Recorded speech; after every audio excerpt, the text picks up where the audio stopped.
حضور نے کیا فرمایا؟ فرمایا ضربۃ علی فی یوم الخندق افضل من عبادت الثقلین۔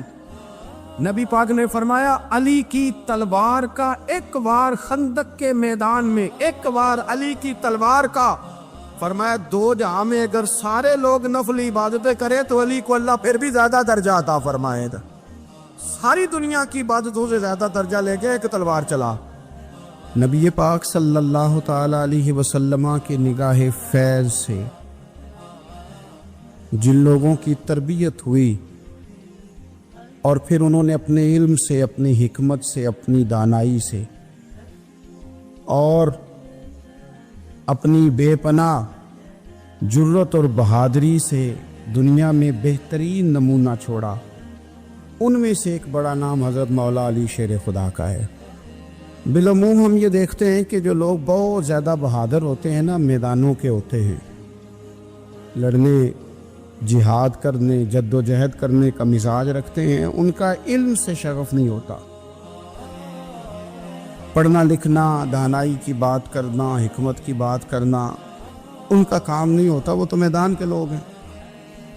اور جو لوگ کتاب کے، علم کے، اس معاملے کے ہوتے ہیں، ان میں کئی دفعہ ایسا ہوتا ہے اللہ ماشاءاللہ کہ وہ لوگ کتاب کے تو ہوتے ہیں، علم حکمت کے تو ہوتے ہیں، لیکن میدان کے اندر تلوار لے کے بنفس نفیس شامل ہونا ان کے بس کی بات نہیں ہوتی۔ لیکن تاریخ میں حضرت مولا علی شیر خدا ایک عجیب فضیلت والی شخصیت ہیں کہ وہ اگر علم کی بات کریں تو ان سے زیادہ دانا کوئی نہیں، حکمت کی بات کریں تو ان سے زیادہ بہترین بات کرنے والا کوئی نہیں، ان کے پاس بیٹھا جائے تو انسان کی تربیت کرنے والا ان سے اچھا مربی نظر کوئی نہیں آتا۔ یہ ساری باتیں بھی مسلمہ ہیں، لیکن اگر وہ تلوار لے کے میدان میں نکل آئیں تو دیواریں ہلتی رہتی ہیں اور در کانپ جاتا ہے، اور علی کا نام سن کے اب بھی خیبر کانپ جاتا ہے۔ تو ایک تو حضرت علی شیر خدا رضی اللہ تعالیٰ عنہ کی زندگی میں یہ دو باتیں کہ علم، حکمت، دانائی، جذبہ، شوق جہاد کے لیے، اور پھر میدان کے اندر ثابت قدمی، اور تیسری بات جو بڑی متاثر کن ہے اور اپنی طرف کھینچتی ہے وہ یہ ہے کہ ان کی سادگی، ان کا عجز، ان کا خلوص، ان کا بالکل نارمل زندگی گزارنا، عام لوگوں کی طرح اپنے روزمرہ کے معاملات کو سر انجام دینا۔ جو آدمی کسی غیر معمولی حیثیت کا مالک ہو جاتا ہے نا، اس کا اٹھنا بیٹھنا عام لوگوں جیسا نہیں رہتا، اس کا کچھ نہ کچھ پروٹوکول ہو جاتا ہے، کچھ نہ کچھ اس کی آؤ بھگت ہو جاتی ہے، دو چار لوگ اس کے لیے کھڑے ہونے لگ جائیں تو اس کے ذہن میں بھی بات آتی ہے کہ میں کچھ چیز ہوں، اللہ معاف فرمائے۔ لیکن بالکل ایک سادہ زندگی، عام لوگوں کے لیے دستور عمل، یہ تین باتیں بڑی متاثر کن ہیں۔ آپ دیکھیے، سب سے پہلے تو ایک بات سمجھیں، اللہ تعالیٰ نے قرآن مجید میں فرمایا کہ ان الذین آمنوا وعملوا الصالحات سیجعل لهم الرحمن ودا، فرمایا بے شک وہ لوگ جو ایمان لائے اور جنہوں نے نیک اعمال کیے، رحمان لوگوں کے دلوں میں ان کی محبت پیدا فرما دے گا۔ حضرت عبداللہ ابن عباس رضی اللہ تعالیٰ عنہ فرمایا کرتے تھے اس آیت کا پہلا مصداق حضرت علی شیر خدا ہیں۔ کیوں؟ اس لیے کہ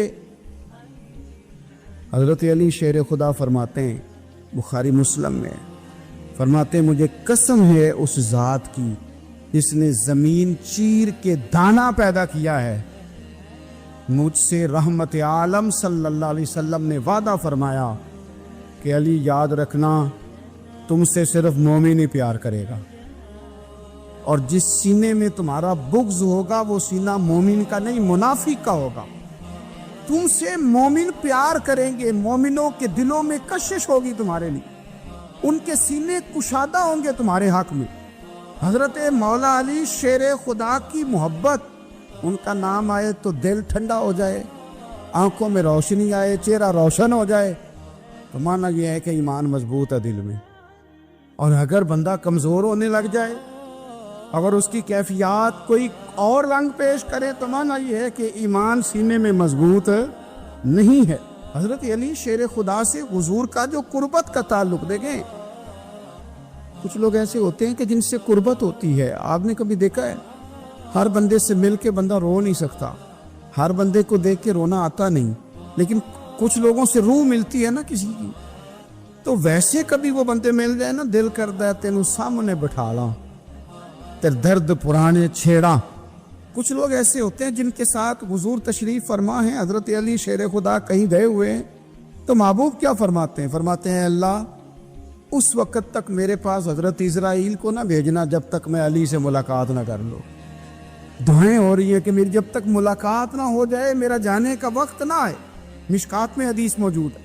تو سرور کائنات علیہ السلام کا جو ان کے ساتھ قربت ہے, حضور کا جو ان سے پیار ہے, حضور نے ہر مہاجر کو ایک انصاری کا بھائی بنایا. انصار کے اندر حضور نے بھائی چارہ قائم فرمایا, اور یہ تاریخ کا وہ والا بھائی چارہ ہے جس کی نہ اس سے پہلے کوئی مثال ہے, نہ قیامت تک دوبارہ کوئی مثال دی جا سکتی ہے. بھائی جب سگے بھائی جب شادی شدہ ہو جاتے ہیں نا, ان کی اپنی اپنی جیبیں ہو جاتی ہیں, اپنی اپنی گفتگو ہو جاتی ہے. 6 ماہ کے بچے کے بارے میں بھی وہ کہنے لگ جاتے ہیں میں نے بچوں کا بھی تو کچھ بنانا ہے نا. انہیں بالکل اب وہ چیزیں نظر آنی بند ہو جاتی ہیں جس میں والدین اور بہن بھائی شامل ہوتے ہیں. وہ کہتے ہیں میرے بھی تو بچے ہیں. لیکن یہ بھائی چارہ مہاجرین اور انصار کا اتنا زبردست اور معنی خیز ہے. حضور نے بھائی چارہ قائم فرمایا. سگے بھائیوں کو وراثت دینا مشکل ہوتا ہے. بڑا کہہ رہا ہوتا ہے کمائی تو میں نے کی تھی, چھوٹا کہہ رہا ہوتا ہے کہ باہر تو پہلے میں گیا تھا, جھگڑے. لیکن یہ تاریخ اسلامی کا وہ بھائی چارہ ہے کہ جن میں برادری, قبیلہ, رنگ, نسل, علاقہ ایک نہیں, پر ہزاروں قومیں وجود میں آئیں دہر میں خشک و تر کے رشتے سے. ہم نے بنیاد دوستی رکھی یاد خیر البشر کے رشتے سے. اور اقبال نے جن انداز میں اس مضمون کو بیان کیا ہے وہ انداز ہی نرالا ہے. اقبال فرماتے ہیں خاص ہے ترکیب میں قوم رسول ہاشمی, بننے میں کوئی ان کی ترکیب ہی کوئی خاص ہے. حضور نے بھائی بھائی بنا دیا. اب بھائی جن کو دینی اسلامی مذہبی بھائی بنایا ہے وہ دوسرے بھائی کے بارے میں کیا ذہن رکھتا ہے؟ وہ کہتا ہے کہ میرے بھائی میرا کاروبار بھی آدھا تیرا, جائیداد بھی آدھی تیری, کیونکہ تو میرا بھائی ہے تو تو رسی لے کے پیمائش کر لے, میں اپنا گھر بھی بانٹ کے آدھا تجھے دینا چاہتا ہوں. جب اس قدر زیادہ لوگوں کی نظریاتی پختگی ہوئی اور لوگ اس قدر زیادہ مزاج رکھنے لگے تو پھر ایک خاص قربت کا ماحول وہاں نظر آیا. پھر وہ جو مہاجر بن کے آئے تھے اور بہت زیادہ جن لوگوں نے جہاد کیا تھا, جد و جہد کی تھی, گھر بار چھوڑے تھے, پھر ان لوگوں کو زیادہ دشواری نہیں ہوئی, زیادہ آزمائش نہیں ہوئی دل لگانے میں اور مدینے میں رہنے میں. بڑی آسانی سے وہ لوگ وہاں رہنے لگے اور بڑی جلدی ان کا مدینے سے اور اہل مدینہ سے پیار بڑھ گیا. تو میرے عزیز بھائیو, حضور نے ہر انصاری اور مہاجر کو ایک دوسرے کا بھائی بنا دیا, سب کو بنا دیا. حضرت علی رہ گئے. اب یہ تو دونوں مہاجر ہیں, حضور بھی مکہ شریف سے آئے ہیں, حضرت علی بھی. بظاہر تو دونوں مہاجر ہیں, اگرچہ ساری زمین کے مالک رسول پاک ہیں. سب کو بھائی بھائی بنا دیا. تو اب ہر بندے کو بھائی مل رہا ہے, اور بھائی بڑے پیارے ہوتے ہیں. میں کئی دفعہ کہتا ہوں کہ بھائی بڑے پیارے ہوتے ہیں. کچھ قدورتیں دنیاوی طور پر معاذ اللہ دلوں میں آ جاتی ہیں, لیکن بھائی کا درد جو بھائی محسوس کر سکتا ہے وہ بھی دوسرے کو محسوس نہیں ہوتا. تو حضرت علی جب کسی کے بھائی نہیں بنائے گئے تو رو ہی پڑے. اتنے دلیر بندے تھے, پر بھائی کی ضرورت بندہ اتنی محسوس کرتا ہے, اس کو بھائی سے لگاؤ اتنا زیادہ ہوتا ہے کہ مولا علی رو پڑے. مشکات میں موجود روئے. حضور نے فرمایا کیوں روتے ہو؟ عرض کی حضور آپ نے سب کو ایک دوسرے کا بھائی بنایا ہے, میں رہ ہی گیا ہوں, مجھے کسی کا بھائی نہیں بنایا. اب وہ آنسوؤں میں لپٹی ہوئی وہ بات حضرت علی نے عرض کی تو محبوب نے فرمایا علی انت اخی فی الدنیا والآخرہ. فرمایا علی تو میرا بھائی ہے, اور نرا دنیا میں نہیں, تو دنیا اور آخرت میں میرا بھائی ہے. تو میرا بھائی ہے دنیا میں بھی اور آخرت میں. تو حضرت مولا علی شیر خدا کرم اللہ تعالی وجہہ الکریم کے جو فضائل ہیں, جو ان کی خصائص ہیں, ان کی جو فضیلت کی باتیں. ایک دن نا حضرت جبریل امین انسانی شکل میں مولا علی کے سامنے آ کے کھڑے ہو گئے. کون؟ حضرت جبرائیل علیہ السلام. حضرت جبریل امین کھڑے ہوئے انسانی شکل میں. تو کہنے لگے علی یہ بتائیے کہ جبریل اس وقت کہاں ہے؟ انسانی شکل میں مولا علی سے پوچھتے ہیں.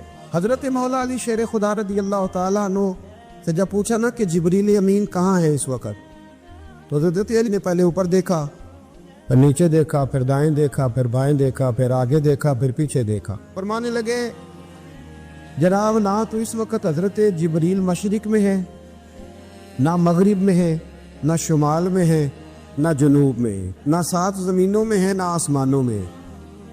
فرمانے لگے بھئی زمینوں آسمانوں مشارق مغارب میں تو کوئی نہیں، تو یا آپ جبریل ہے یا میں جبریل ہوں، دونوں میں سے ایک ہے۔ تو حضرت جبریل امین مسکرائے، فرمانے لگے نہیں آپ تو علی ہیں، جبریل تو میں ہی ہوں۔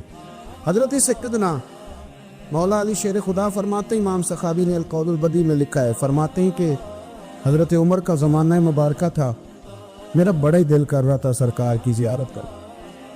حضور کے وصال کو کافی سال بیت گئے، دل بڑا پریشان تھا، میں درود شریف پڑھتا پڑھتا سو گیا۔ میں نے خواب دیکھی کہ اللہ کے محبوب فجر کی جماعت کرا رہے ہیں، سر ہویا مینوں ترلے لیندے کدی موڑ میرے ول واگاں، جے خواب میری وچ ایک بار جے آویں میں ساری عمر نہ جاگاں۔ کہتے ہیں حضور نماز پڑھا رہے تھے فجر کی، 2 صورتیں سرکار نے پڑھی پر بزا ہی مڑا، بڑا ہی مزہ آیا، بڑا ہی مزہ۔ کہتے ہیں نماز مکمل کر کے نا تو سرکار نے صحابہ کی طرف رخ نور کیا تو ایک صحابی کھجوروں کا ٹوکرا لے کے آئے، یا رسول اللہ تازی کھجوریں پکیاں قبول کرے۔ حضور نے ایک کھجور اٹھائی، صاف کی، کھائی، باقی ایک صحابہ کو بانٹی۔ حضرت علی کہتے ہیں 15-16 صحابہ کے بعد میرا بھی نمبر لگا، کھجور کھائی، کھجور کا نہیں دست مصطفیٰ کا بڑا مزہ تھا۔ کہتے ہیں بڑا ہی مزہ آیا، ابھی میں کھجور کھا ہی رہا تھا کہ مسجد نبی میں اذان ہو گئی۔ مولا علی فرماتے ہیں آنکھ کھل گئی، اٹھ میں گیا پر کھجور کا ذائقہ میرے منہ میں ابھی بھی موجود۔ اب اس پر پورا باب بند آیا شاہ عبدالحق الہ آبادی نے، وہ کہتے ہیں کہ حضور جس کو خواب میں کچھ چیز دیتے ہیں وہ حقیقت میں بھی اسے دیتے ہیں، وہ خواب میں نہیں ہوتی، وہ حقیقت میں ہوتی ہے۔ پورا باب ہے، بہرحال عنوان پہ رہنا چاہتا ہوں۔ حضرت علی فرماتے ہیں میں اٹھا، وضو کیا، سنت پڑھی، بس سے چلا گیا، جا کے صف میں بیٹھ گیا۔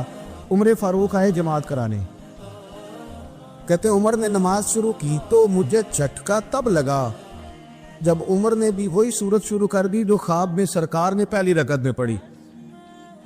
میں سب کا اتفاق ہے، لیکن کہتے ہیں دوسرا جھٹکا جب لگا جب دوسری رکعت میں حضرت عمر نے وہ صورت پڑھی جو حضور نے خواب میں دوسری رکعت میں پڑھی تھی۔ کہتے ہیں میں اب بڑا پریشان ہوں کہ یہ بات کدھر کی کدھر جا رہی ہے۔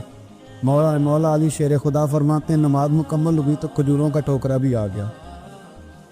فرماتے ہیں اب تو میری حیرت کی حد نہ رہی، حضرت عمر نے کھجور اٹھائی، صاف کی، کھائی، دوسرے صحابی کو، تیسرے کو، چوتھے کو، 15-16 صحابہ کو ملی، مجھے بھی دی۔ کہتے ہیں کھجور کھائی، مزہ بڑا آیا۔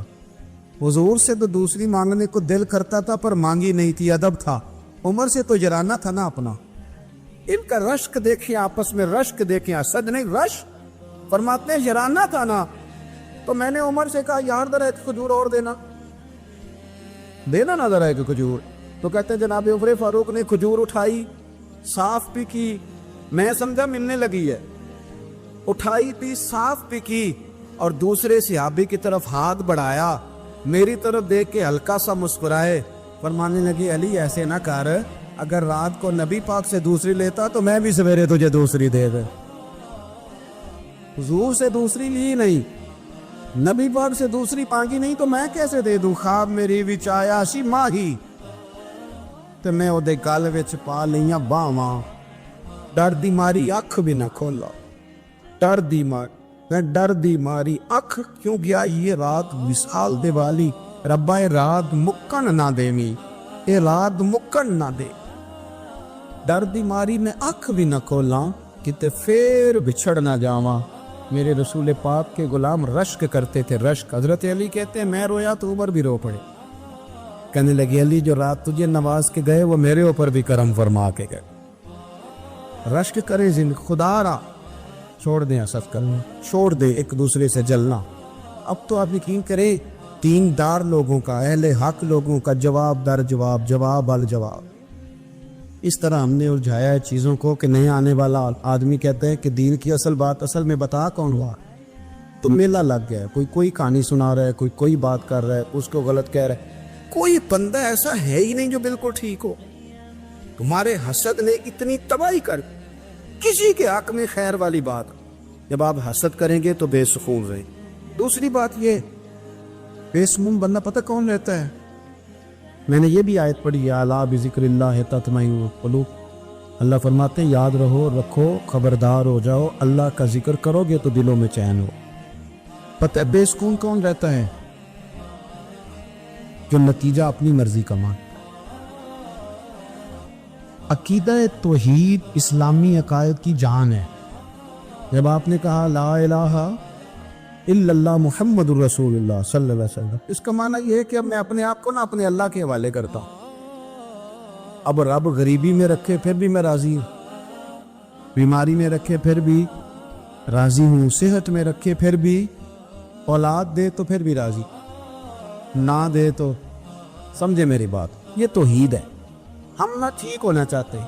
دوست اکثر آ کے کہتے ہیں کوئی وظیفہ بتائیں، طبیعت ٹھیک نہیں رہتی تو انہیں کہتے ہیں سورہ فاتحہ پڑھو، کہتے ہیں بڑی دیر سے پڑھ رہا ہوں پر شفا نہیں ہو رہی، تو میں کہتا ہوں پھر آپ اللہ کی رضا پہ راضی ہو جائے، پھر اللہ کی رضا پہ راضی رہنا بھی تو سیکھو نا، راضی رہنا بھی تو سیکھو۔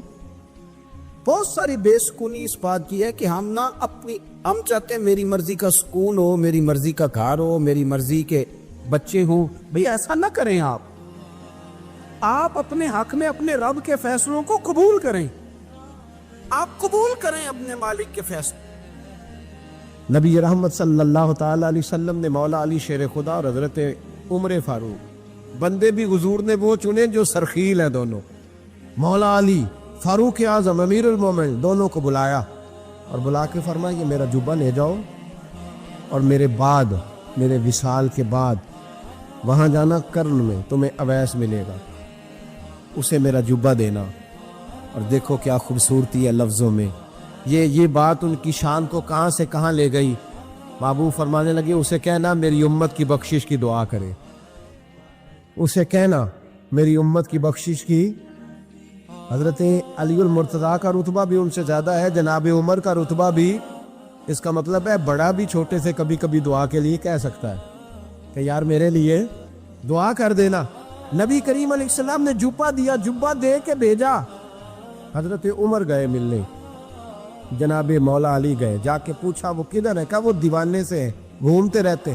جب ملاقات ہوئی تو حضرت اویس کرنی دوڑے آئے، جناب عمر کہنے لگے آپ کا نام اویس ہے؟ کہنے لگے ہاں عمر فاروق میرا نام اویس ہی ہے۔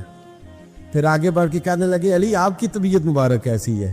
پھر وہ جبہ وصول کیا، کہا محبوب نے کہا تھا امت کے لیے دعا کرنا، تو حضرت اویس نے فوراً سر سجدے میں رکھ دیا۔ اور داتا صاحب حدیث لائے ہیں، محبوب فرمانے لگے اللہ تعالیٰ بنو کلب کے قبیلے کی بکریوں کے بالوں کی تعداد کے مطابق اویس کرنی کی دعا کی برکت سے میری امت کو جنت میں داخل کرے گا۔ اتنا بڑا اعزاز، اتنا اعزاز اعزاز۔ حضرت اویس کرنی رضی اللہ تعالیٰ انہوں نے دعا کی، پھر واپس لوٹے۔ یہ تو داتا صاحب کی بات ہے۔ اب اگلے جملے حضرت محدث بہاولپوری نے ایک ذکر اویس نام کی کتاب لکھی ہے، حضرت علامہ فیض احمد صاحب اویسی رحمۃ اللہ علیہ، انہوں نے لکھا ہے کہ حضرت عمر فاروق اور مولا علی جب مل رہے تھے نا، تو ایک تیسرے شخص نے کہا کہ اویس ان کی زیارت کر لو جنہوں نے حضور کی زیارت کی، ان کی زیارت کر لو، چلو آپ حضور کی زیارت نہیں کر سکے تو زیارت کر لو۔ تو حضرت اویس کرنی اٹھ کے قریب گئے تو جناب علی المرتضیٰ جناب عمر سے کہنے لگے حضور کی داڑھی مبارک میں کتنے بال سفید تھے؟ زیارت تو نہیں کی، داڑھی میں کتنے بال ہیں؟ انہوں نے یہ نہیں کہا ہمیں پتہ نہیں، کیونکہ سوال دوسرے کا تھا۔ ان دونوں کا سوال یہ نہیں کہا ہمیں پتہ نہیں، باقی کتابوں میں الفاظ اور ملتے ہیں، میں وہ والی بات بیان کر رہا ہوں جس میں ادب زیادہ پایا جاتا ہے۔ کہا کتنے بال سفید تھے؟ تو یہ نہیں فرمایا مولا علی اور جناب عمر نے کہ ہمیں پتہ نہیں، کہنے لگے ویس آج آپ ہی بتائیں گے کتنے سفید، آج آپ ہی بتائیں کتنے ہیں۔ تو حضرت سیدنا اویس کرنی کہنے لگے محبوب کی داڑھی مبارک میں 17 بال سفید تھے، 17 بال سفید تھے، یہ ان کی زیارت کا حال۔ حضرت مولا علی شیر خدا رضی اللہ تعالیٰ عنہ کا عالم یہ تھا کہ باوجود غربت کے، باوجود غریبی کے، گھر میں کوئی شے، اور یہ جان بوجھ کے غربت اختیار کی تھی ورنہ تو مالک تھے کونین، باوجود فقر اختیاری کے حضرت علی رضی اللہ تعالیٰ عنہ کے دروازے سے خالی کوئی نہیں جاتا تھا. ایک سائل مسجد میں مانگنے آ گیا, تو حضرت علی نماز پڑھ رہے تھے. ایک طرف حال یہ ہے کہ حضرت علی کو تیر لگ گیا ایک جنگ میں, 2-3 تیر لگ گئے. تو حکیم کہنے لگے حضرت آپ کو درخت کے ساتھ باندھیں گے پھر تیر نکالیں گے, ورنہ تو آپ بڑا تڑپیں گے. حضرت علی فرمانے لگے ضرورت ہی کوئی نہیں, جب میں نماز کی نیت باندھوں تو نکال لینا, مجھے پتہ بھی نہیں چلے گا. ایک طرف حال یہ ہے, ایک طرف, اور دوسری جانب کیا حال ہے. ایک مانگنے والا فقیر مدینے آیا تو صحابہ اپنی نمازیں پڑھ رہے تھے. حضرت علی بھی نماز میں تھے. نماز میں ہی رب کے بندوں کا خیال آ گیا.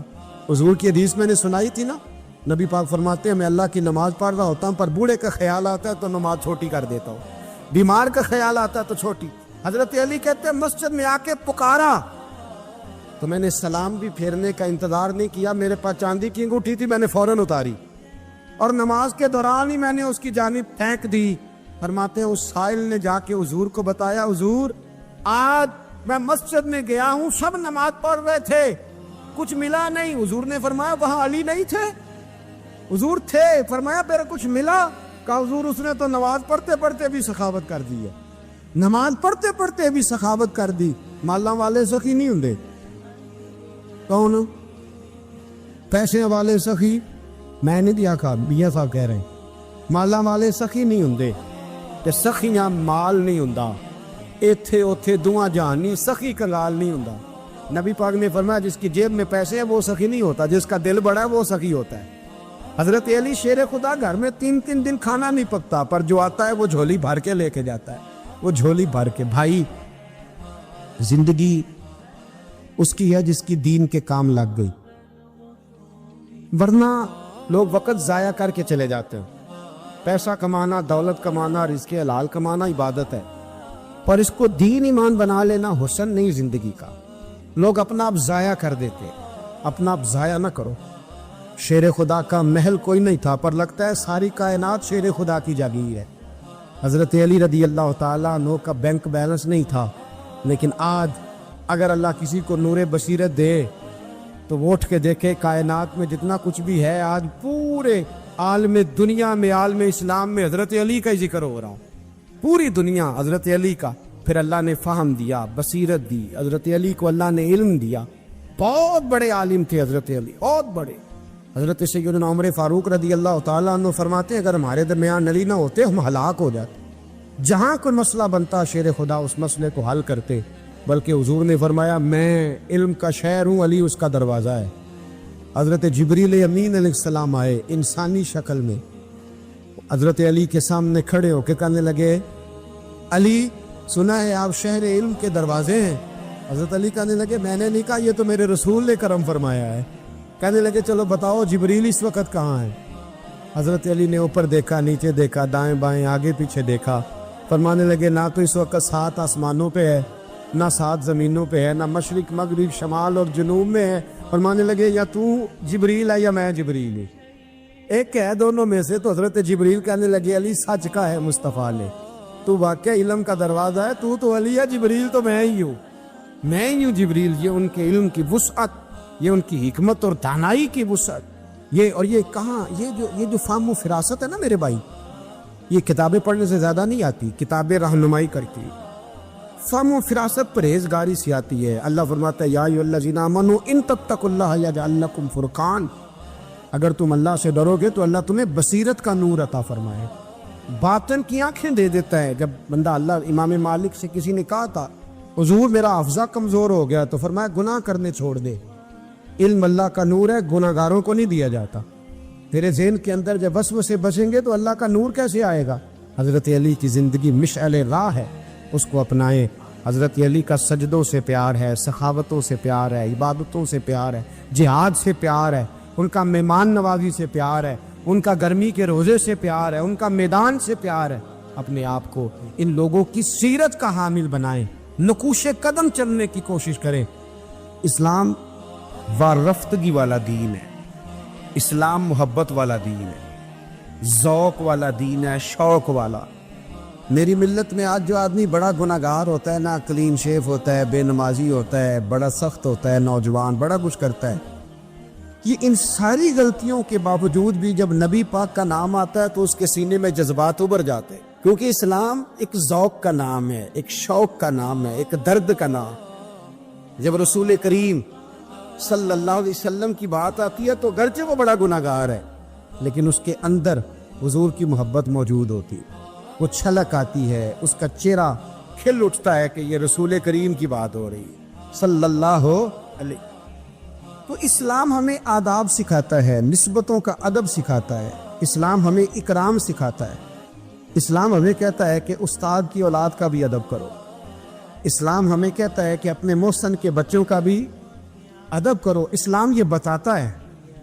ہمارے ہاں خشکی ہوتی جا رہی ہے، بزرگوں نے لکھا ہے کہ 3 قسم کے لوگ کسی کے مرید نہیں ہوتے۔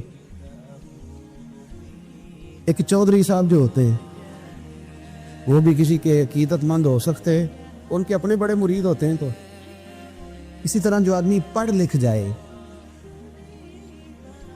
اس کا بھی کوئی پیر، کوئی مرشد، کیونکہ وہ خود سب سے زیادہ پڑھا لکھا ہے۔ اور تیسرا جو آدمی مالدار ہو، سیٹھ صاحب ہو، اس کا بھی کوئی رہنما، مقتدا، کیونکہ وہ کیسے جھکے گا کسی کے آگے، سلوٹ کیسے کرے گا۔ چند لوگ ایسے ہیں معاشرے میں جو دور ہو جاتے ہیں کیف سے، سرور سے، وہ نہیں سمجھتے کہ ادب ادا کس چیز کا نام ہے۔ لوگوں نے سمجھا اسلام میں خشک مذہب ہے۔ پڑھیے قرآن پاک کا 15واں سپارہ آخر سے، 16واں شروع سے۔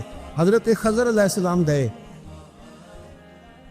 ایک دیوار گر رہی تھی، اللہ کے رسول نے محنت کر کے جو کام مزدور کرتا ہے وہ کام پیغمبروں نے کیا، حضرت موسیٰ اور جناب خضر نے دیوار سیدھی کی، اور جس بستی کی دیوار سیدھی کر رہے ہیں انہوں نے پانی بھی نہیں پلایا، کھانا بھی نہیں پوچھا، لیکن حضرت سیدنا خضر علیہ السلام نے دیوار سیدھی کر دی، محنت کی، کوشش کی، پسینہ بھی آیا، تھکاوٹ بھی۔ حضرت موسیٰ علیہ السلام فرمانے لگے خضر سمجھ نہیں آئی، یہ تو اتنے خشک لوگ ہیں، پانی تک نہیں پلایا، اور آپ نے اتنی محنت کر کے دیوار سیدھی کی، تو پڑھ لینا آپ قرآن پاک۔ حضرت جناب خضر علیہ السلام کہنے لگے کہ یہ اصل میں نا ان کے لیے نہیں کیا، یہ کسی نیک کی نسبت ہے، اس دیوار کے نیچے خزانہ ہے، دیوار گر جاتی، خزانہ ظاہر ہو جاتا، خزانہ یتیم بچوں کا ہے۔ اور یہ قرآن مجید نے فرمایا وَكَانَ أَبُوهُمَا صَالِحًا، اور فرمایا یہ اس لیے ان بچوں کا خزانہ بچایا ہے کہ ان کا باپ بڑا نیک آدمی تھا۔ قاضی ثناء اللہ صاحب پانی پتی تفسیر مظہری میں لکھتے ہیں کہ وہ ڈائریکٹ باپ نہیں تھا، دادا نہیں تھا، پردادا نہیں تھا، بلکہ 7ویں پشت میں جا کے ان کا باپ بنتا تھا۔ تو رب نے فرمایا ایک بندہ نیک ہو تو میں نیچے 7 پشتوں پہ فضل فرمایا کرتا ہوں۔ اگر ایک بندہ نیک ہو اور 7ویں نسل میں جو اس کی اولاد ہو، اس کے خزانے کی حفاظت کے لیے اللہ نبیوں کی ڈیوٹی لگاتا ہے، تو بتائیے پھر میرے نبی کی اولاد کی کیا شان ہو، پھر اہل بیت نبوت کا کیا مقام ہو، پھر رسول اللہ کے خاندان کا کیا مرتبہ ہو۔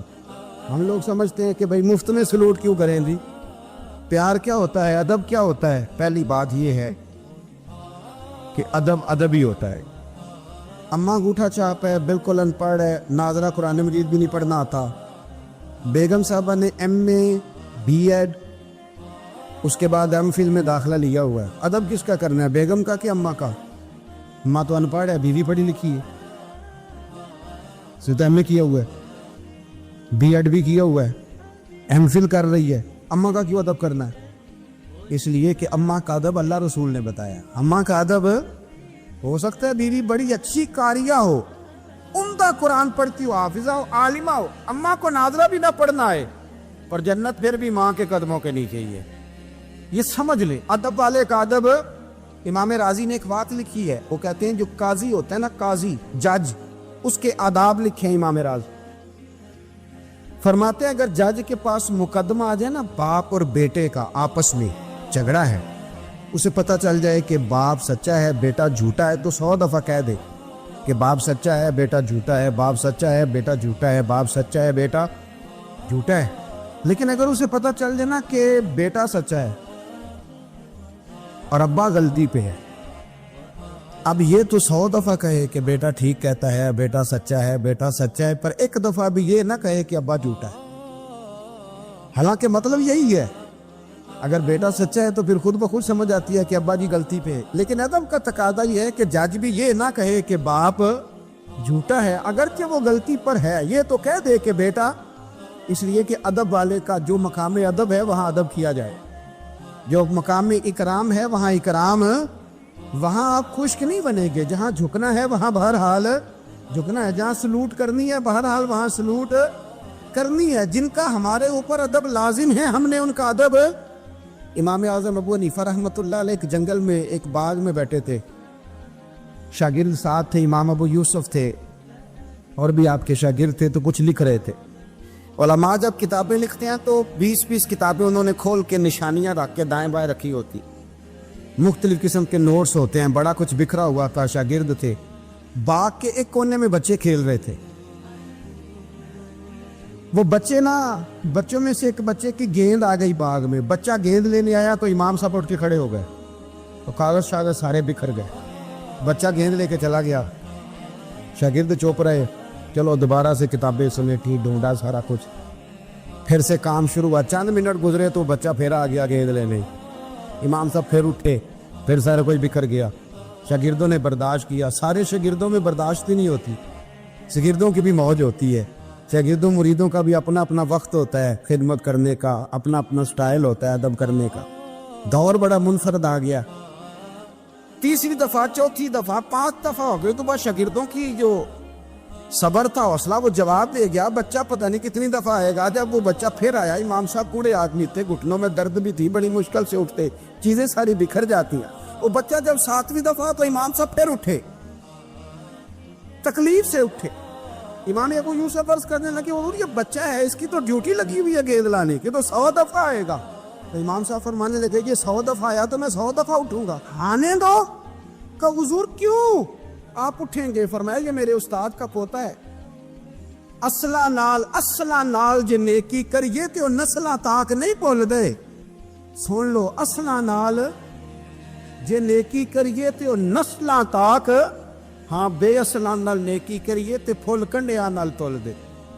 بے اصلاں نال, میں میرے استاد کا پوتا ہے تو اٹھوں نا, یہ 100 دفعہ ہے میں اٹھوں گا, میں نے اس گھر سے فیض لیا ہے, یہاں ڈیوٹی کرنا میری ذمہ داری کا حصہ ہے, سوال ہی نہیں پیدا ہوتا. صحابہ کرام فرماتے نبی پاک کے اخراجات بہت زیادہ تھے, آمدن کوئی نہیں تھی, بظاہر بڑے خرچے تھی, مہمان بڑے آتے تھے, بڑے معاملات تھے, اور دین کا کام بذات خود ایک محنت ہے. ہمارے یہاں لوگ بڑا کہتے ہیں علماء, جی یہ پیر صاحب کرتے کیا ہیں؟ میں کہ تو پیر صاحب نے نوکری لوا دی. کہندے وہ فلانے مفتی صاحب ڈیوٹی کیا کرتے؟ میں کہ 3 دن نو دیہڑی لے جائے کر مفتی صاحب نو, مستریاں نہ لائے, آخر روٹی تو کھا لینا. اور خدا کے بندو, جو بندہ سویرے ڈیوٹی کرنے جائے گا وہ شام کو آ کے ریسرچ کر سکے گا کتاب و سنت میں؟ وہ ایک صفحہ پڑھے گا تو سو جائے گا.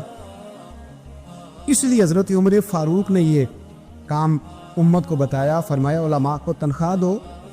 اور مسجد کے امام کی تنخواہ حضرت عمر نے گورنر, صوبے کے گورنر کے برابر لگائی تھی, اور خطیب کی تنخواہ گورنر سے زیادہ ہوتی. فرماتے تھے یہ ذہنی طور پر فارغ رہیں گے, سہولت میں رہیں گے تو صحیح دین پڑھیں اور صحیح کر کے پڑھائیں. اگر یہ الجھے رہیں گے کہ سویرے بیل جمع کرانا ہے تو ان کے لیے بڑی دشواری ہو جائے. لیکن ہمارا ماحول کیا ہے, عالم جب تخصص کر لیتا ہے نا تو PhD کے برابر ہو جاتا ہے. درس نظامی کے بعد جب تخصص کرتا ہے نا وہ 3 سال میں یا 2 سال میں, تو PhD ہے. آج PhD آدمی جائے نا یونیورسٹی میں لگے تو تقریباً 2.25 لاکھ کے قریب اس کی تنخواہ ہے. عالم کو کیا دیتے ہیں لوگ؟ یہ میری بات سمجھے, اس کا اور اس کا لیول تعلیم کا ایک جیسا ہے, اس کا سٹیٹس کیا ہے اور اس کا. لیکن اس کے باوجود اگر وہ کسی آسانی میں ہے تو اس بیچارے کو حساب دینا پڑتا ہے, اسے بتانا پڑتا ہے کہ گاڑی میں بیٹھتا ہوں تو کہاں سے آئی ہے, روٹی کھاتا ہوں تو کہاں سے, اس کو پھر بھی حساب دینا پڑتا ہے. اس کا نقصان یہ ہوتا ہے پھر لوگ دین میں آنا چھوڑتے. ہمارے یہاں گجرانوالہ میں ایک عالم تھے, وہ 9 بھائی عالم تھے. اب ان کے بچوں میں سے کوئی بھی نہیں بنا. کوئی بچہ کوریا میں کمائی کر رہا ہے, کوئی افریقہ میں کمائی کر رہا ہے. وہ کہتے ہیں جو شراب کا ہوا ہے ہمارا بھی تو وہی ہونا نا. کل بچے نکل گئے, ہم نے کہا جا کے محنت کرتے. نے کیا کمایا؟ نبی کریم صلی اللہ تعالی علیہ حضور کے صحابہ ادراک والے لوگ تھے, بصیرت والے. نبی پاک کے خرچے بڑے, گھر میں 9 ازواج ہیں، 4 شہزادیاں ہیں، مہمان آتے جاتے. انہوں نے ایک پروگرام بنایا کہ ہر مہینے ہم اتنے پیسے جمع کریں گے اور یہ جہاد کے لیے نہیں دیں گے، یہ مسجد کے لیے نہیں دیں گے، یہ صحابہ صوفہ کے لیے نہیں، یہ خالصتاً سرکار کی بارگاہ میں پیش کریں. یا رسول اللہ یہ رکھ لیں اور جہاں آپ کا دل کرے آپ اپنی ذات پر، مہمانوں پر، گھر پہ خرچ کریں. اچھا جی جمع تو کر لیے ہیں، تو اب حضور کو پیش کون کرے گا؟ ڈیوٹی لگی حضرت عباس کی کہ محبوب کے چچا ہیں، یہ پیش کرے گی. حضرت عباس وہ پیسے لے کے دروازہ رسول پہ پہنچے. سیانے بندے تھے تو لفظ بڑے سمجھداری کے ساتھ تلاش کیے. عرض کی یا رسول اللہ صلی اللہ علیہ وسلم، آپ کے دن بھی ہمارے لیے ہیں، راتیں بھی ہمارے لیے. آپ دن کو ہمیں تبلیغ کرتے ہیں اور رات کو رو رو کے ہماری بخشش کی دعائیں کرتے ہیں. حضور آپ کی 24 گھنٹوں پہ ہمارا ہی حق ہے، ہمارے لیے وقف کر دیا آپ نے. حضور ہم ایک حرف کا، ایک جملے کا بدلہ نہیں دے سکتے، یہ تھوڑا سا نذرانہ ہے. ہمیں پتہ ہے اخراجات بڑے ہیں اور ظاہراً آمدن کے ذرائع کو نہیں تو قبول کر لیں. حضور کچھ جواب دینے ہی لگے تھے کہ اللہ پاک نے قرآن پاک نازل کر دیا. سورہ شورا کی آیت نمبر 23 فرمایا محبوب قل لا اسألکم علیہ اجرا، محبوب ان سے فرما دو کہ اس تبلیغ دین پر گویا طائف میں پتھر کھانے سے لے کر احد میں دانت شہید کرانے تک، لا اسألکم علیہ اجرا، میں تم سے کسی اجر کا سوال نہیں کرتا، الا المودۃ فی القربى، ہاں اگر کچھ کرنا ہے تو میرے اہل بیت سے پیار کرتے رہنا. میرے اہل بیت سے. یا رسول اللہ یہ کون ہے؟ فرمایا مولا علی، سیدہ فاطمہ اور ان کی اولاد حسن سے پیار کرنا، حسین سے پیار کرنا. میرے رسول پاک نے فرمایا فاطمہ تو بدعت منی، لوگوں فاطمہ کو میرے وجود سے الگ نہ سمجھنا، یہ میرے جگر کا ٹکڑا ہے. اور حضور فرمانے لگے جس نے فاطمہ کو راضی کیا اس نے محمد عربی کو راضی کر لیا. میں اس سے راضی ہوں جس نے میری بیٹی کو راضی کیا. اور فرمایا جس نے اسے ناراض کیا، اللہ کرے یہ چھوٹی بات نہیں بڑی بات کر رہا ہوں، فرماتے ہیں جس نے اسے راضی کیا اس نے مصطفیٰ کو راضی کر لیا. اور فرمایا جس نے مجھے راضی کیا اس نے اللہ کو راضی کر لیا.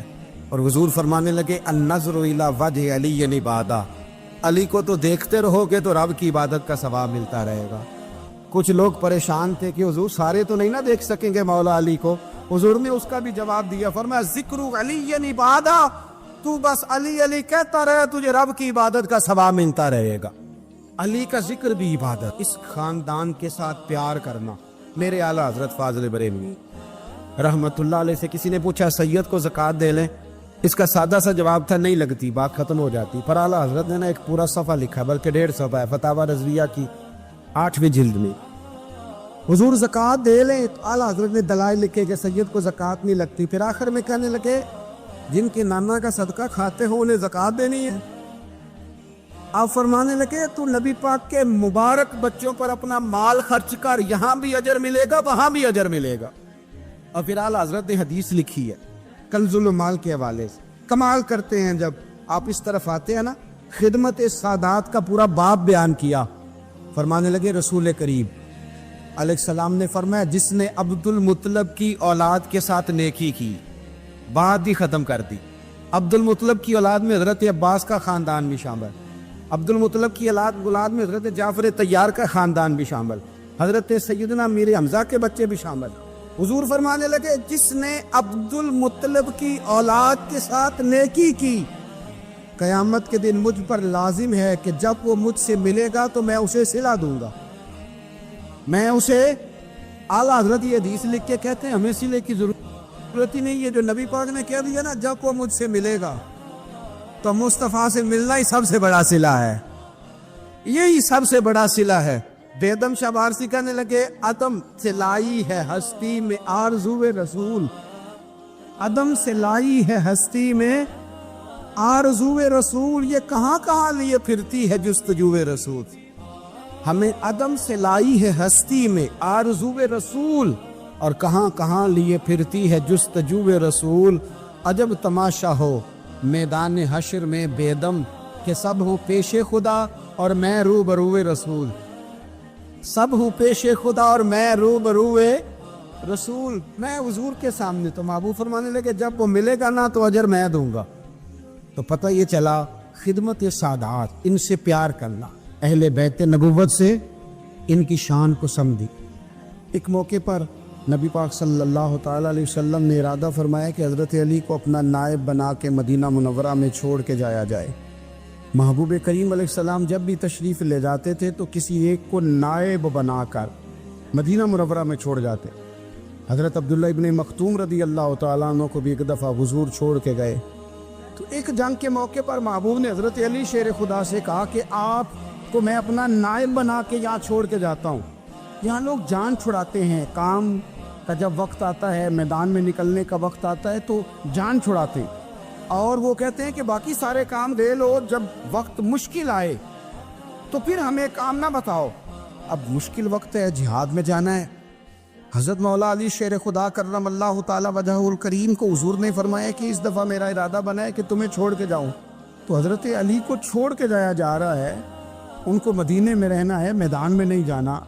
عام آدمی کتنا پسند کرتا ہے کہ میں آرام سے رہوں گا، لیکن حضرت علی کو اتنا شوق تھا میدان جہاد کا، اتنی تڑپ تھی ان کے دل کے اندر کہ عرض کرنے لگے یا رسول اللہ صلی اللہ تعالی علیہ وسلم، رو پڑے، کہنے لگے حضور ساری دنیا میدان میں جہاد کرے گی اور میں یہاں عورتوں اور بچوں کے پاس رہوں گا، میں یہاں عورتوں اور بچوں کے بیچ وقت گزاروں، حضور مجھے لے کے جائیں۔ تو وہاں بھی حضور نے محبت کی بات سمجھائی، فرمایا علی جب حضرت موسیٰ کوہ طور پہ گئے تھے تو اپنے بھائی جناب ہارون کو چھوڑ گئے تھے، تو تم بھی تو میرے لیے اسی طرح ہونا جس طرح موسیٰ کے لیے ہارون تھے، لیکن فرمایا یہ یاد رکھنا میرے بعد نبی کوئی نہیں، حضرت موسیٰ بھی نبی ہیں اور جناب ہارون بھی نبی ہیں علیہم السلام، لیکن وہ انہیں چھوڑ کے گئے تھے، میں تمہیں چھوڑ کے جا رہا ہوں۔ کہ ایک بات اپنے ذہن کے اندر بٹھانا کہ میرے بعد کوئی نبی نہیں آئے گا۔ کہ ایک شخص تھا عمر بن عبد ود، 90 سال کا بوڑھا، لیکن جب تلوار لے کے میدان میں آتا تھا تو 1000 آدمی کے مقابلے میں لڑتا تھا، اور لوگ جگہ جگہ یہ کہتے تھے تو اس طرح ہے جس طرح عمر بن عبد ود لوگوں کو ڈراتا ہے، تو اس طرح ہو گیا۔ یہ اس کے ارد گرد کے لوگ اس کی مثالیں دیتے تھے۔ جنگ خندق جب ہو رہی تھی تو یہ مقابلے میں آ گیا، تو حضرت علی المرتضیٰ شیر خدا کرم اللہ تعالی وجہ الکریم بھی تشریف فرما تھے۔ اب پورے عرب کے اندر اس کے بارے میں یہ کہا جاتا تھا کہ اس سے نہ لڑو، وہ تو خونخوار ہے، وہ تو درندہ ہے، وہ تو جنگلی شیر کی طرح آتا ہے، وہ تو کاٹ کھانے کو دوڑتا ہے، اس سے کون لڑے۔ ایک خیال تھا، اور وہ پراپوگنڈا بعض اوقات اتنا زیادہ کسی کے بارے میں ہوتا ہے کہ میں بچے لوگ آتے ہیں نا بچہ دم کرانے کے لیے، تو کہتے ہیں پیچھا بڑا ضدی ہے، کسی کی بات نہیں مانتا، باقی بچے ٹھیک تھے، یہ تو بڑا ہی نالائق نکل آیا ہے۔ تو میں کہتا ہوں کہ آپ اس کے سامنے یہ والی باتیں نہ کریں، یہ پکا ہو جائے گا کہ میں ضدی ہوں۔ تو آپ ذہن بنا رہے ہیں اس کا کہ تو اس طرح کا ہے، ذہن بنا لیا لوگوں نے کہ عمر ابن عبد ود کے مقابلے میں کوئی نہیں آ سکتا۔ خندق میں یہ آیا، اس نے للکارا مسلمانوں کو، آؤ وہ تمہاری جنت کدھر ہے جس کے بارے میں تم کہتے ہو کہ ہم شہید ہوں گے، تو آؤ میرے مقابلے میں نکلو۔ جب اس نے پہلی دفعہ للکارا، ابھی بات ختم نہیں ہوئی تھی کہ مولا علی تلوار لے کے اللہ اکبر کہتے کھڑے ہو گئے۔ حضور نے فرمایا بیٹھ جاؤ، حضرت علی پھر بیٹھ گئے۔ وہ پھر پکارا اٹھو کوئی میرے مقابلے میں، تو مولا علی شیر خدا پھر کھڑے ہو گئے، پھر کھڑے ہو گئے۔ حضور نے فرمایا بیٹھ جا۔ ایک شخص نے کہا علی یہ عمر بن عبد ود ہے، فرمایا مجھے پتہ ہے، نہیں سمجھے آپ بات، میں آپ کو سمجھا کے لایا ہوں پیچھے سے کہ پراپوگنڈا کرتے ہیں نا لوگ، ہو آگے نہ جانا، یا کرنٹ بڑا زیادہ ہے، وولٹیج بڑے سخت ہیں، تو آگے نہ بڑھنا۔ بھائی کیا ہو جائے، اٹھ باندھ کمر کیوں ڈرتا ہے، پھر دیکھ خدا کیا کرتا ہے۔ حضرت علی تیسری دفعہ اس نے کہا نا ہے کوئی، تو حضرت علی پھر اٹھے۔ اب تو رسول پاک صلی اللہ تعالی علیہ وسلم نے تھپکی دی۔ بعض جگہ یہ ہے کہ حضور نے خود تلوار تھمائی، سر پہ امامہ باندھا، اور حضور نے فتح یابی کی دعا فرمائی۔ حضرت علی گھوڑے پہ بیٹھے نکلے، اور جب اس کے سامنے گئے تو جا کے کہنے لگا میرا پتہ ہے۔ حضرت علی فرمانے لگے تو اپنا چھوڑ، میرا پتہ ہے تجھے، مجھے تو جانتا ہے۔ کہنے لگا میں 1000 کے مقابلے میں اکیلا لڑتا ہوں۔ حضرت علی شیر خدا فرمانے لگے پتہ نہیں تو کن سے لڑتا رہا ہے، جانے وہ کون ہے جن سے تو لڑتا رہا ہے، وہ کون 1000 تھے جو تیرے مقابلے میں آتے تھے۔ پتہ نہیں تو کہنے لگا میرا نام میری ماں نے عمر بن عبد ود رکھا ہے، فرمایا چھوڑ تو، میری ماں نے میرا نام حیدر رکھا ہے۔ کہنے لگا تیری عمر چھوٹی ہے، کوئی بڑا لا، فرمانے لگے یہ تو جب ہنجے میں پنجہ ملے گا تو پتہ چلے گا عمر کس کی چھوٹی ہے، ابھی تو کہانیوں سے متاثر کرنا چاہتا ہے، تو چاہتا ہے کہ تو پریشر ڈالے اور میں تیری بات سنوں، تو مقابلے میں آ، ڈینگے نہ مار، کہانیاں نہ سنا، دیواریں ہلتی رہتی ہیں اور در کانپ جاتا ہے، علی کا نام سن کے اب بھی خیبر کانپ جاتا ہے، تو مقابلے میں آ، تو باتیں بنا رہا ہے، کہانیاں سنا رہا ہے۔ وہ کہنے لگا تو بچہ ہے، میں چاہتا نہیں تیرا خون بہاؤں۔ تو حضرت علی کہنے لگے میں بڑے دن سے پریشان ہوں کہ کسی بے ایمان کا خون بہایا کیوں نہیں، میرا بڑا دل کر رہا ہے تیرا خون بہاؤں۔ اس نے بڑی زوردار ضرب لگائی، غصے میں اتنا پاگل ہوا، کیونکہ اس کے بارے میں معروف تھا کہ وحشی مزاج آدمی، اتنا سخت پاگل ہوا غصے میں، اس نے اپنے گھوڑے کے پیر کاٹ ڈالے، پہلے تلوار گھوڑے کو دے ماری، اس کو کاٹ کے دوڑا۔ یہ کیوں کرتے تھے لوگ، عرب کے لوگ اس وقت یہ کام کرتے تھے کہ ہم نے گھوڑا ہی مار ڈالا ہے تاکہ ہم بھاگ نہ سکے، کہتے ہیں نا کشتیاں جلا دی ہیں کہ اب واپس جانے کا راستہ ہی بند ہو جائے، گھوڑے کے پیر کاٹ ڈالے کہ بھاگنا نہیں، اور بڑی زور سے اس نے ضرب لگائی حضرت علی پر۔ حضرت علی نے جب روکی تو وہ ڈھال ٹوٹ گئی حضرت مولا علی، اور آپ کے امامے کو اس کی تلوار بھی لگی۔ آپ نے فرمایا دکھا لیا تو نے زور، اب میری باری ہے۔ حضرت مولا علی شیر خدا کا قد بظاہر چھوٹا تھا، صحابہ کہتے ہیں ہم دور سے دیکھ رہے تھے، اللہ اکبر کہہ کے تھوڑا سا زمین سے وہ اٹھے، تھوڑا سا اٹھے، اور پھر دوبارہ نہیں انہیں تلوار چلانی پڑی، ایک ہی ضرب لگائی اور اس کے دو ٹکڑے کر کے اسے زمین پہ پھینک دیا۔ تو عزیز دوست، آپ یاد رکھیں گے اس بات کو کہ اپنی زندگی کے اندر مروب ہونا چھوڑ دیں۔ روب میں ہوتا، تاریوں نے مسلمانوں کو مروب کر لیا تھا، روب ڈال لیا تھا کہ ہم بہت بڑے لوگ ہیں، یہی آج ہمارے ساتھ بہت سارے لوگ کرتے ہیں، دلوں میں روب آ جاتا ہے، امیر رشتہ دار کا، فلانے کا، پھر وہ جو مرضی کرتا ہے۔ تاتاریوں کی ایک بی بی، وہ کیا کرتی، وہ 9-10 مسلمان نوجوانوں کو سڑک پہ کھڑا کر جاتی، کہتی ادھر کھڑے ہونا، میرے آنے تک ہلنا نہ، جوان ہے لیکن روب ہے نا کہ یہ بڑے وحشی ہیں۔ اکیلی بی بی اندر جاتی، تلوار لے آتی، اور وہ کھڑے ہیں، وہ بھاگے بھی نہیں، اتنا ڈر گئے، ٹانگیں کانپ رہی ہیں، بھاگنے کی بھی جرت نہیں کر رہے، تسلی سے گئی ہے، تلوار لے کے آئی ہے، اور اس نے 9 جوان مسلمانوں کے گلے کاٹ دیے۔ اس روب سے نکلیں باہر، نوجوانوں سے کہتا ہوں نکلو۔ اور جن لوگوں نے دنیا میں انقلاب برپا کیا وہ غریب گھروں کے تھے، وہ لوگ تھے کہ جو بازار کسی بڑے قبیلے سے نہیں تھے۔ آپ محنت کریں، تعلیم حاصل کریں، جدوجہد کریں، مشقت کریں، اپنی زندگی میں کچھ مقاصد کے حصول کے لیے آگے بڑھے۔ اور اگر آپ کہیں کہ دائیں بائیں میرے فلاں آدمی مجھے یہ مشورہ دے رہا ہے، تو کچھ لوگ دنیا میں باتیں کرنے آئے ہیں، انہوں نے باتیں کرنی ہے اور بڑا فائدہ ہوتا ہے، ان کو باتیں کر لینے دیں، ان کو کرتے رہنے دیں۔ کام کرنے والا بندہ کام کرتا ہے اور کرتا ہی چلا جاتا ہے، وہ منزل تک پہنچ جاتا ہے۔ تو حضرت علی کے مزاج میں دلیری ہے، ہمت ہے، ایک بات، اور دوسری بات دانائی، حکمت۔ یہ جو ہمارے فیصلے ہیں نا جذباتی، اور جناب آج فلانے نے یہ کہہ دیا تو میرا پروگرام یہ بن گیا، تو پھر کل کسی نے اور کچھ کہہ دیا تو میرا پلان اور بن گیا۔ میں سب سے زیادہ ان لوگوں کے حق میں پریشان ہوتا ہوں جو سویرے کچھ اور کہتے ہیں، دوپہر کو کچھ اور کہتے ہیں، شام کو کچھ اور کہتے ہیں۔ بھئی آپ کا کوئی نظریہ ہونا چاہیے، کوئی ویژن ہونا چاہیے زندگی میں، آپ کے اندر کوئی حکمت اور دانائی ہونی چاہیے۔ اس کے لیے کیا کرنے کی ضرورت ہوتی ہے؟ اس کے لیے ضرورت ہوتی ہے کہ آپ کا ذہن ایک طرف ہو۔ میرے اسا فرمایا کرتے تھے زندگی میں ایک کام کر لو پر صحیح کر کے کر لو۔ ہم نے تو سارے کام کرنے ہیں۔ آج کل ہر بندہ صحافی ہے، ہر بندہ تجزیہ نگار ہے، ہر بندہ سیاستدان ہے، ہر بندہ ہی مفتی ہے، ہر بندہ ہی جناب واعظ ہے، ہر بندے کے پاس ہی کچھ مسئلے۔ اس کا نقصان یہ ہے کہ کسی کے پاس بھی کچھ نہیں۔ وہ کسی درویش نے کہا تھا کہ جب سب لیڈر ہوں تو سمجھو کوئی لیڈر نہیں، کیونکہ سارے جو لیڈر ہو گئے۔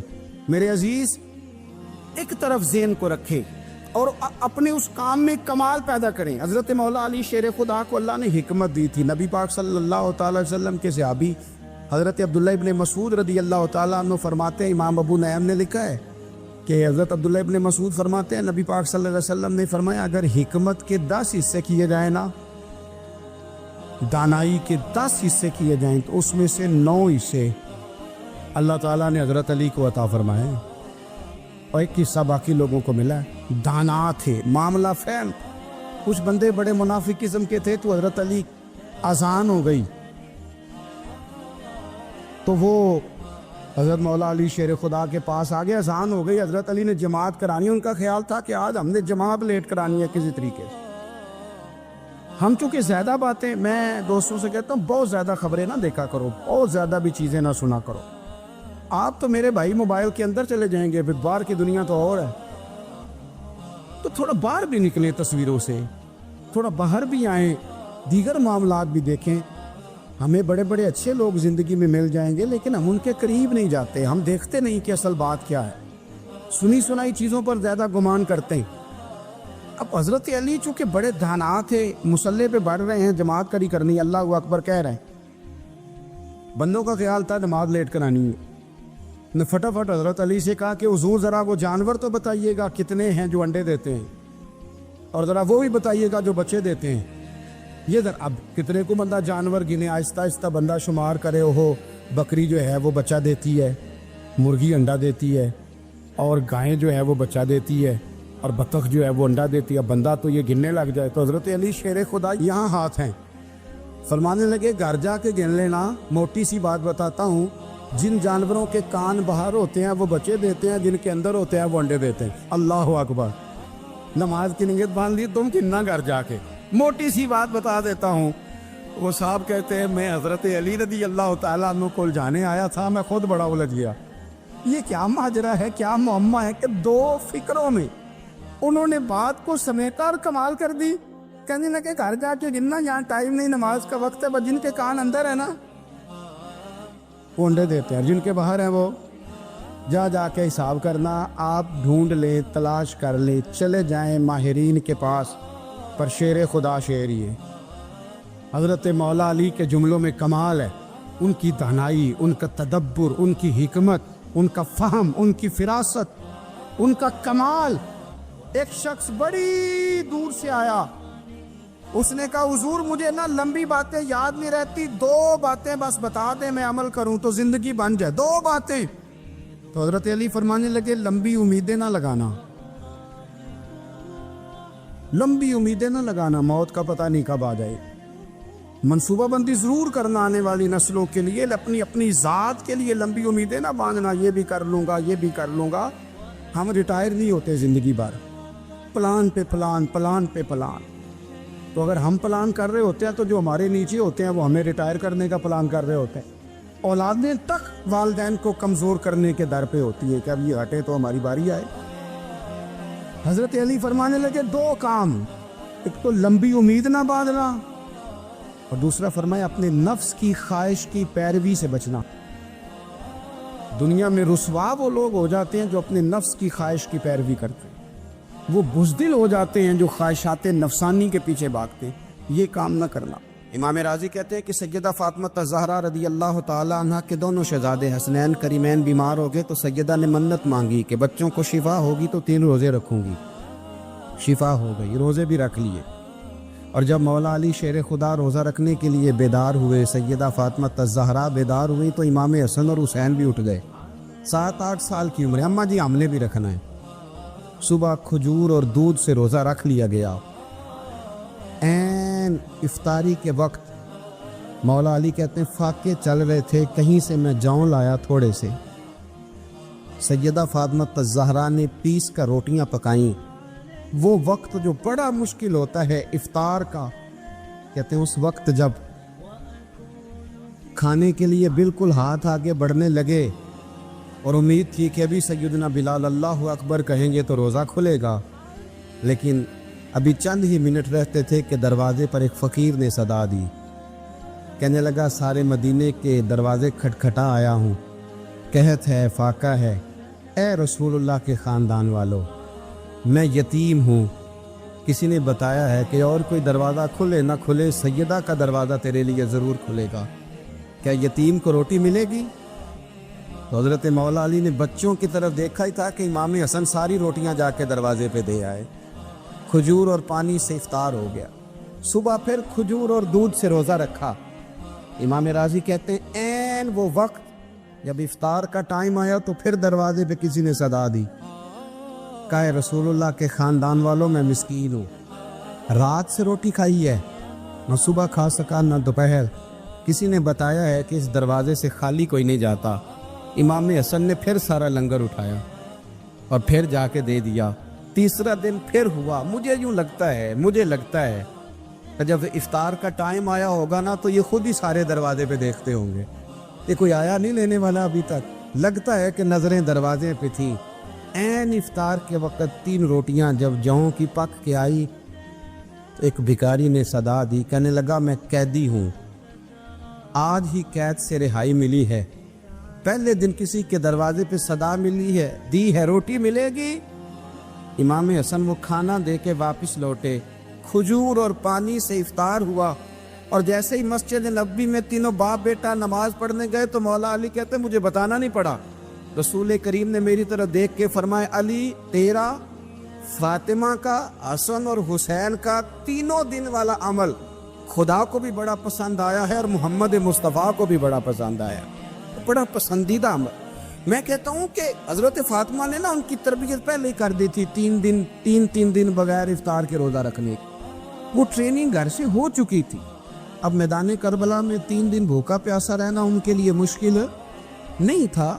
حضرت جناب سیدہ زینب بنت ابی رافع کہتی ہے کہ سیدہ فاطمہ الزہرا ایک دن اپنے دونوں شہزادوں کو لے کے، جب حضور کی طبیعت مبارک بظاہر علیل تھی جس میں حضور کا وصال ہوا، دونوں شہزادے لے کے سیدہ فاطمہ نبی کریم کی بارگاہ میں گئی، کہنے لگی یا رسول اللہ میرے بچوں کو کچھ دیجئے سیدہ پاک، تو حضور اٹھ کے بیٹھ گئے، اس کندھے سے امام حسن کو لگایا اور اس سے امام حسین کو لگایا، اور فرمایا فاطمہ کہ جو میرا حسن ہے نا اس کو میں اپنی ہیبت اور سرداری دیتا ہوں، اور فرمایا یہ جو میرا حسین ہے نا حسین کو میں اپنی جرت اور سخاوت دیتا ہوں، میرا حسین جرت مند ہوگا اور سخی ہوگا۔ داتا گانج بخش علی حجویری، امام الاولیاء سید الاصفیاء، داتا صاحب کشف المعجوب میں فرماتے ایک دن نا امام حسین کے پاس ایک شخص آیا بڑی دور سے کچھ مانگنے، کہا حضور کچھ دیجئے۔ وہ شخص کہتا ہے کہ میرا ظرف یہ تھا کہ 4-5 دینار ملیں گے، تو امام حسین فرمانے لگے تھوڑی دیر بیٹھ جا، رزق آ رہا ہے۔ تو امام حسین کو حکومت وقت کی طرف سے نا 5 تھیلیاں ملی، جس میں ایک تھیلی میں 500 اشرفیاں تھیں، 5 تھیلیاں آئیں، لیکن اس کو آنے میں نا ذرا دیر ہو گئی۔ وہ 5 تھیلیاں جب آئی نا تو امام حسین اس کی طرف 5 تھیلیاں بڑھا کے نا، ذرا دیکھنا میری طرف غور سے، 5 تھیلیاں بڑھا کے نا تو فرمانے لگے میاں اتنا تجھے انتظار کرایا نا اتنی ہم تیری حاجت پوری نہیں کر سکے، تو یہ نہ محسوس کرنا کہ حسین کے دروازے پہ بیٹھا بھی رہا ہوں تو ملا کیا ہے، یہ نہ محسوس کرنا۔ وہ شخص کہتا ہے جب میں نے وہ تھیلیاں کھولی اور پھر میری نظر امام حسین پہ پڑی تو میرے اندر سے آواز آئی اگر حسین ابن علی اتنے سخی ہیں تو محمد عربی کتنے سخی ہو، اگر یہ معیار ان کا ہے، ان کا یہ معیار ہے، اور خود بھیک دیں خود ہی کہیں منگتے کا بھلا ہو، خود کہنے لگے جتنا انتظار کرایا ہے اتنی تیری مدد کر سکے۔ یہ سخاوت کا معیار تھا، یہ طریقہ تھا۔ ایک دفعہ سیدنا امام حسین رضی اللہ تعالیٰ عنہ کے گھر کے اندر نا 5000 دینار آئے، مسجد میں تھے، آپ کو 5000 دینار ملے تو امام زین العابدین کہتے ہیں کہ مسجد سے لے کر گھر آنے تک امام حسین نے 5 کے 5000 اللہ کے رستے میں خیرات کر دی۔ فرماتے میں نے کہا ابا جی 5 دینار کی گھر میں ضرورت تھی، مالاں والے سخی نہیں ہوندے کہ سخیاں کل مال نہیں ہوندا، ایتھے اوتھے دوویں جہانی سخی کنگال نہیں ہوندا۔ کہا ابا جی 5 دینار کی گھر میں ضرورت تھی، تو کہتے ہیں مجھے فرمانے لگے بیٹا یہ جن کو میں نے دیا ہے نا یہ گھر کے لیے ہی دیا ہے، یہ گھر کے لیے ہی دیا ہے، جن کو دیا ہے تمہارا کیا خیال ہے یہ باہر خرچ ہوا ہے، یہ گھر کے لیے ہی ہے، اس لیے کہ جب انسان دوسروں پر شفقت کرتا ہے تو اللہ اس کے گھر پہ رحمت فرماتا ہے۔ امام حسین کے مزاج میں پہلی بات میں نے ذوق عبادت کی عرض کی، دوسری بات عرض کر رہا ہوں کہ صحابہ حضرت اسامہ بن زید بڑے پیارے ہیں میرے نبی کریم کے، بڑے پیارے۔ حضرت اسامہ بن زید کے بارے میں سیدہ عائشہ صدیقہ فرماتی ہیں ان کے ناک سے اگر ریٹھ نکلتی تھی تو اللہ کے رسول اپنے دست مبارک سے صاف کر دیتے تھے، اور سرکار فرماتے تھے کہ اگر اسامہ لڑکی ہوتا نا، ان کے غلام کے بیٹے تھے حضرت زید بن عار، اگر یہ لڑکی ہوتا میں اسے زیور پہناتا، بڑے پیارے تھے، لیکن جب ان کا آخری وقت آیا نا تو 60,000 دینار کا قرضہ تھا، رشتہ داروں سے کہا، دوستوں سے کہا، یاروں سے کہا، پر قرض ادا نہیں ہو رہا تھا۔ حضرت اسامہ بن زید کہتے ہیں بڑا پریشان تھا۔ جب حد ہو گئی نا تو حضرت اسامہ بن زید فرمانے لگے جاؤ کوئی حسین ابن علی کو خبر کرو، ان سے کہو میں نا غلام ہوں آپ کے نانا کا، مقروض دنیا سے چلا گیا تو کیا بنے گا۔ امام حسین کو خبر ملی تو دوڑے آئے۔ لاجپال اس پیر کو نہیں کہتے جو تگڑا نذرانہ لے کے تو ماتھا چوم لے، لاجپال تو اس کو کہتے ہیں کہ جب ضرورت پڑے تو وہ سر پہ موجود ہو۔ حضرت سیدنا امام حسین تشریف لائے تو جناب اسامہ بن زید رو پڑے، کہنے لگے حضور میں نے نا غلامی کی ہے آپ کے نانا کی، اور اس غلامی پہ ناز ہے، اب 60,000 دینار کا قرضہ لے کے دنیا سے جاؤں گا تو میری قبر پہ بوجھ رہے گا۔ امام حسین خادم کو بھی کہہ سکتے تھے جاؤ گھر پیسے پڑے ہیں لے آؤ، امام حسین خود گئے، چادر اوڑھ کے تو اس کی اوٹ میں بکل میں 60,000 دینار چھپا کے لائے، اور جناب اسامہ بن زید کے سامنے رکھ کے کہنے لگے اسامہ یار پیسے رات کو ہی آئے تھے، میں سوچ رہا تھا مجھے تو ضرورت نہیں، اللہ نے کس کا نصیب میرے گھر میں بھیج دیا، مجھے تو حاجت ہی نہیں تھی، اب پتہ چلا پیسے تیرے تھے، اللہ نے حسین کی ڈیوٹی لگائی ہے کہ جا کے دے آ۔ حضرت اسامہ بن زید رو پڑے، فرمانے لگے اللہ آپ کو بہترین صلہ عطا فرمائے۔ امام بڑا ہی پیار کرتے تھے۔ گھوڑے پہ جا رہے تھے، کچھ فقیر غریب لوگ بیٹھ کے روٹی کھا رہے تھے، کھا رہے تھے سڑک کے کنارے، تو امام زین العابدین فرماتے ہیں کہ جب امام حسین گزرے تو انہوں نے آواز دی حضور دل کرتا ہے ہمارے ساتھ بیٹھ کے روٹی کھائیں۔ کائنات کے مالک و مختار کے نواسے اور دنیا کے سب سے بڑے شہزادے گھوڑے سے اترے اور غریبوں کے ساتھ سڑک پہ بیٹھ گئے، روٹی کھانے لگے اور دیر تک کھاتے رہے، اور جب فارغ ہو گئے تو فرمانے لگے کھانے کی ضرورت بھی نہیں تھی، حاجت بھی نہیں تھی، پر تم نے آواز دی تو دل رکھنے کو بیٹھ گیا تھا، اگر اجازت دے تو چلا جاؤں۔ یہ مزاج تھا، یہ طبیعت تھی۔ آپ کے ایک بھائی ہیں چھوٹے، حضرت محمد بن حنفیہ نام ہے، حضرت مولا علی شیر خدا رضی اللہ تعالیٰ عنہ کی دوسری بیوی سے۔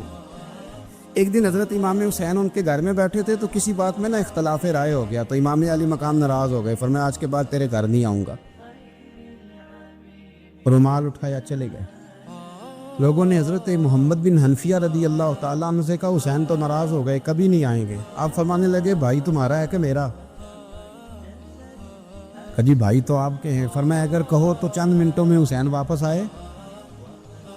کہا جناب ناراضگی ہو گئی ہے۔ فرمایا ناراضگی ہوئی ہے پر میں اس کے دل کی نرمی کو تو جانتا ہوں نا، اس کے مزاج کے اندر جو محبت ہے اس سے تو ابھی آئے۔ کہا جناب وہ کیسے؟ فرمانے لگے دیکھنا ذرا۔ تو امام حسین نے خط لکھا، حضرت محمد بن حنفیہ نے رکا لکھا، کہنے لگے حسین میرے باپ کا نام بھی علی ہے اور آپ کے باپ کا نام بھی علی ہے، پر ایک فضیلت ایسی ہے جس میں میں آپ کا مقابلہ نہیں کر سکتا، وہ یہ ہے کہ آپ سیدہ فاطمہ الزہرا کے لال ہیں، آپ محمد مصطفیٰ علیہ السلام کے نواسے ہیں۔ کہنے لگے بھائی جان آپ نے نانا جان کی وہ حدیث تو سنی ہوگی کہ دو لوگ ناراض ہو جائیں تو جو صلح پہلے کرے جنت میں پہلے جائے گا۔ فرمانے لگے دل میرا کر رہا تھا کہ پہلے صلح کر لوں، لیکن پھر بڑے بھائی کو پشت کروں گا جنت میں جاتے ہوئے، یہ بھی تو بے ادبی ہے نا۔ اب خط میں نے لکھ دیا ہے، آپ کا جو ارادہ ہو۔ امام حسین نے خط پڑھا تو آنکھوں میں آنسو آ گئے، پھر سے رومال اٹھایا۔ بچے پوچھنے لگے کہاں جا رہے ہیں؟ کہا بھائی کے گھر جا رہا ہوں۔ کہا آپ تو ناراض تھے؟ فرمایا تھا ناراض پر ہے تو میرا بھائی نا، ہو گئی بات ختم۔ بڑی دل میں نرمی، طبیعت میں سوز، لہجے میں گداز۔ حضرت امیر معاویہ رضی اللہ تعالیٰ عنہ نے ایک شخص کو بھیجا مدینہ منورہ شام سے، تو اس نے کہا میں نے امام حسین سے ملنا ہے، تعارف کیا ہے؟ جناب امیر معاویہ فرمانے لگے مسجد نبوی میں جانا جس کے گرد لوگ سب سے زیادہ ادب سے بیٹھے ہوں اور جس کی باتیں سب سے زیادہ میٹھی ہوں، اور جس کی نظریں سب سے زیادہ جھکی ہوں اور جس کے چہرے پر تمہیں سب سے زیادہ وقار نظر آئے وہی علی کے بیٹے حسین ہوں گے۔ جو سب سے زیادہ تمہیں وہاں ماحول کے اندر جو شخص نظر آئے پوچھنے کی ضرورت نہیں پڑے گی۔ وہ شخص کہتا میں مدینے آیا تو میں نے واقعی ایک شخص کو دیکھا، شہد کے گرد مکھیوں کا اتنا ہجوم نہیں ہوتا جتنا امام حسین کے گرد رسول اللہ کے غلاموں کا ہجوم تھا، لیکن نظریں جھکی ہوئی، باتیں میٹھی، لہجہ گداز گداز، لفظوں میں رانائی، اور لوگ کئی باتیں پوچھتے تو علی کے صاحبزادے ایک کا جملہ بولتے تو لگتا یہ کہ وہ جملہ سیدھا دل میں اترتا چلا جاتا ہے۔ امام علی مقام کے کردار میں نا کچھ باتیں بڑی زیادہ تھیں، بہت زیادہ تھیں، بڑا حسن تھا۔ ایک بات تو یہ تھی امام حسین رضی اللہ تعالیٰ عنہ کا علم و فضل بڑا کمال کا تھا۔ ایک دفعہ صحابہ میں مسئلہ بن گیا کہ بچہ پیدا ہوتا ہے تو اس کا وظیفہ کیسے لگانا ہے۔ امام حسین کا علم و فضل بتا رہا ہوں، علم و فضل، تو بات بڑی پیچیدہ ہو گئی۔ حضرت عبداللہ ابن زبیر کے پاس لوگ آئے، کہنے لگے کہ آپ بڑے صاحب علم و فضل ہیں، آپ نے حضور علیہ الصلوۃ والسلام کے ساتھ وقت گزارا ہے، تو مسئلے کو حل کریں کہ بچہ پیدا ہونے کے بعد حکومت اگر وظیفہ لگائے گی تو کب لگائے گی۔ جب بحث طول پکڑ گئی، مسئلہ حل نہیں ہوتا تھا، تو حضرت عبداللہ ابن زبیر کہنے لگے ہم سے نہیں حل ہوگا، ایک بندہ ہے جس کے سینے میں رسول اللہ صلی اللہ تعالیٰ علیہ وسلم کے نور نبوت کا فیضان ہے، وہ یہ مسئلہ حل کریں گے۔ تو کہا وہ کون سے؟ آپ فرمانے لگے جب ہم سے مسائل حل نہیں ہوتے تو ہم ان کے علم سے فائدہ اٹھاتے ہیں۔ کہا کون ہے؟ کہا جناب امام حسین۔ تو لوگ حضرت امام حسین کے پاس گئے، کہ حضرت یہ ایک مسئلہ الجھ گیا ہے کہ بچہ پیدا ہو تو وظیفہ کب لگانا ہے۔ فرمایا الجھنے والی بات ہی کوئی نہیں، پیدا ہونے کے بعد جب وہ پہلی دفعہ آواز نکالے تو اس کا وظیفہ لگا دو۔ اس کا مطلب یہ ہے کہ وہ دنیا میں آ گیا ہے، اس نے اپنے آنے کا اظہار کر دیا ہے، اعلان کر دیا ہے، اب اس کا وظیفہ لگا دو۔ تو اس پر پھر صحابہ کا اتفاق ہو گیا۔ امام حسین کے علم سے، فضل سے لوگ فیض اٹھاتے تھے۔ حضرت سیدنا امام حسین کی شہادت کے بعد حضرت عبداللہ ابن زبیر رضی اللہ تعالیٰ عنہ نے قاتلان حسین سے خطاب کیا اور فرمانے لگے اللہ کی قسم تم نے اس شخص کو شہید کیا ہے جو راتوں کو لمبے لمبے قیام کرتا تھا، اور تم نے اس شخص کو شہید کیا ہے جس سے میں دن میں جب بھی ملتا تھا تو وہ روزے سے ہوتا تھا۔